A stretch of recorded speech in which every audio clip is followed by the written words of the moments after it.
ECI with a very special guest, Steve Michon from Learn to Burn. Thank you very much. Yeah, thanks for having me. Thanks for joining us. And Duane from ECI. Nice to meet you. Now, the reason that we have Steve here, besides the fact that he's a fantastic guest, always, is that Steve actually just put ECI's Job Boss Squared on his floor at his shop, Zero Tolerance. Why don't you tell us a little bit about how that implementation process went? Well, it was kind of a tough choice. We looked at a bunch of different products that do the same thing, and my wife actually came up with her decision to choose Job Boss 2 for multiple set of reasons: cost, availability, service, all those things. So we ended up choosing Job Boss, and we've now implemented it over the last 8 months or so. And it's I'm excited to see the data that we can collect, not just on a time ticket. And what kind of problems were you looking to solve by putting in a system like this? Because you don't just throw one in for no reason. Well, we get a lot of jobs that we do plastic injection molds, and then we also get jobs that walk in off the shop. So there's always, can we fit it in question. Everybody's lined up to do something, and then something walks in off the floor, and the guys are like, well, what's priority? Right. How do I prioritize what I'm doing? I don't think we have enough time, but yet the machines aren't being utilized. So in my book, in my wife's mind, she's like, she's not hearing them running. So there's obviously time to do that job, which may or may not be the case. So that's where I'm trying to fill that gap and try to get the data to find out, can we utilize more of our time better, and do we need a bigger building, or can we just get more uptime? Just use what you got a little more effectively. And the other thing you said you were looking at, now that you've got a Job Boss Squared in your shop, you're actually looking at the Allura program.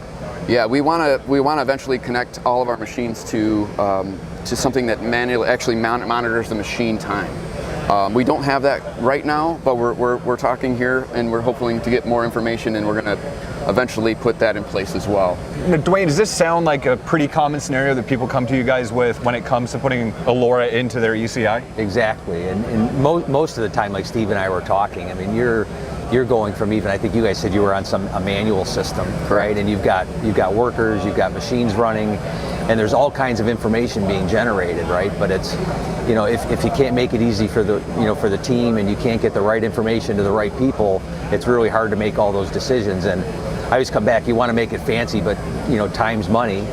And if the machines aren't running, you're not making money, and your wife's not happy. We know where that goes. Oh, absolutely, yeah. I mean, especially if it's not easy for the guys to take that data collection, and if it's like a cumbersome time where they got to spend, well, I don't know, I was working on 17 different things, I don't really know, and they just throw in a number that doesn't make sense. So this system makes it easier to really, you can log into multiple jobs and have multiple things being tracked at once, which I'm finding to be very, very useful. Yeah, and I think like for you, as we were talking about, like Job Boss Square, it's perfect because it's got great features, great functionality. It's easy to use. It's got a lot of flexibility for the kind of machines and things that you're running. And I think that the good news is, like, once you're kind of comfortable with that, and the team starts to get familiar with that, now you're really setting yourself up to start to take advantage of more. If you tried to throw everything at them at once, I get a lot of rejection. It would help. I get a lot of rejection that way. Yeah. I have a person on staff now that's helping us do this, and his main goal is, I don't want it to be harder for everybody on the floor. He wants it to make it easier, and then we can also show, hey, this is how we're doing, so people can see, wow, we're doing good on this job, we're doing good on that job, and their times are looking good. So it's an encouragement as well. Yeah, we used to her. We've worked with a lot of manufacturers, and big and small. Steve was telling me the kind of work that they do. And we're working with a $1 billion company now that has 10 different facilities that are similar, and they have no idea what's happening in the plant. And they've got a whole range of systems that they're trying to work with.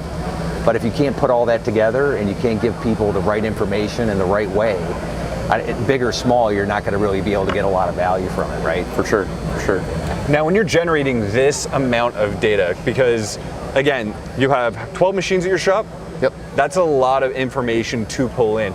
What kind of reports is he going to be able to get and pull out of there in order to make his shop run more efficiently? Because that's a lot of, if you have $1 billion company with 10 facilities, that's a ton of data. Yeah. If I have 5 machines, I still feel like that's going to be a lot of data. How do we help parse that? Sometimes, yeah. Yeah. Overwhelming is a great way to put it. I think the single most important thing I would say is you can't think about it as like individual sets of information anymore. So, when we started to create, Allura, we looked at, ERPs are fantastic. You've got all your information there. It tells you, hey, look, this is what we're supposed to be running. These are the targets that it's supposed to be running at. The problem with for ERPs, it can be really hard to get all the real information from the shop floor back into them.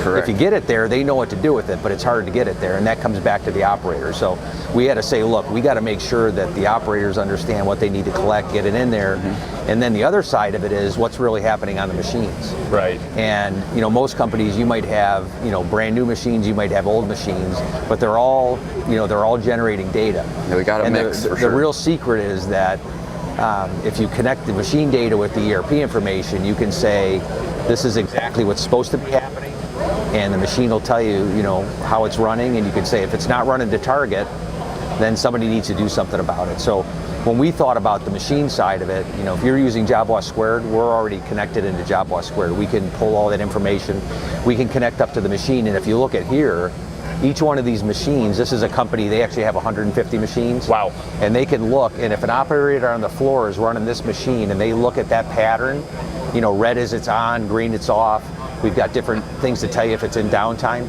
they can look at that and almost immediately say something's right or something's off.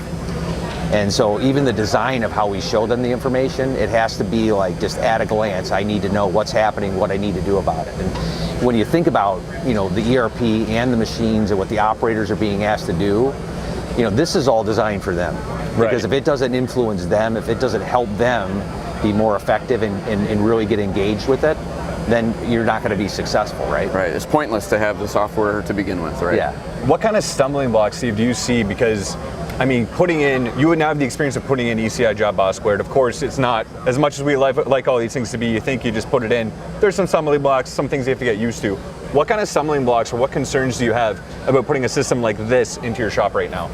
I would say if a stumbling block would be putting it all in at one time. Right. If we can get a good way that the operator can collect the data, instead of the time tickets, they're scanning with their phone, they're scanning with the scanner. That's a lot easier for them to get used to. So I would do it in a staging process, and that's what we're looking to do. So far we got 6 months of Job Loss Squared on our floor, and I'm starting to see good response. So at first nobody wanted to do it correctly. Now they're doing it pretty accurately, and it's actually helping with the workflow, which is surprising. It's a kind of an added benefit to it. But after we do that and everyone's doing well with it, I do plan on doing this so that I can really see how the machines are running. Because if the machines aren't running, we're not making money, and it's actually a hindrance to everyone.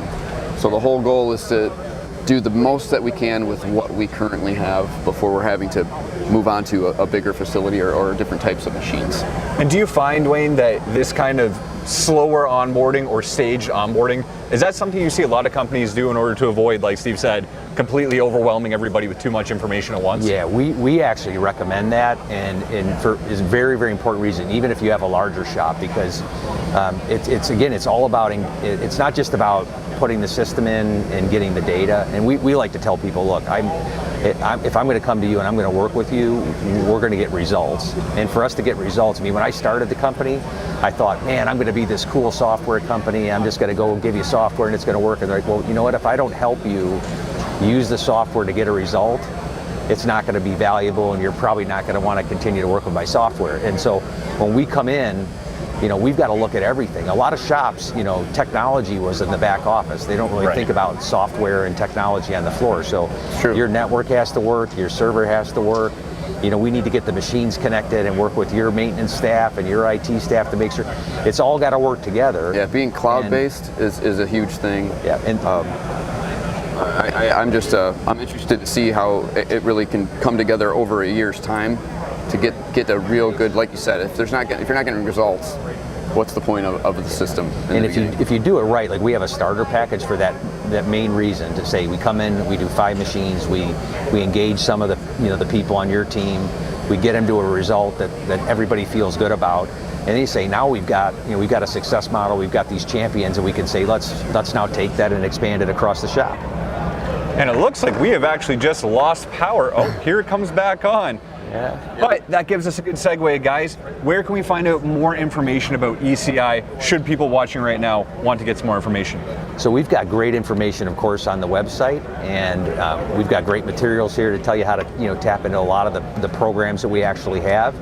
And then one of the things we love doing is, we're constantly doing kind of outreach, and not only just webinars, but really just starting to educate, the industry in general. And there's nothing more that I like than just being out with a customer like Steve, being on the shop floor, because again, that's the bottom line. Yeah, I do have to say one thing that me and my wife both did like initially is the help. Right. Someone being available for service, which is huge, is always the biggest thing. And then someone who actually came and helped us on our floor and sat with us and said, what are you doing? I want to see exactly how you're doing it. And didn't try to cookie cutter anything for us. They wanted to help us. So that was a huge plus for us. And if we want to find out more about your business that you run with your lovely wife, where can we find you? Just zerotoleranceCNC.com. So excellent. Thank you very much for joining us, guys. Thank you. Enjoy the rest of IMTS. Yep, thank you.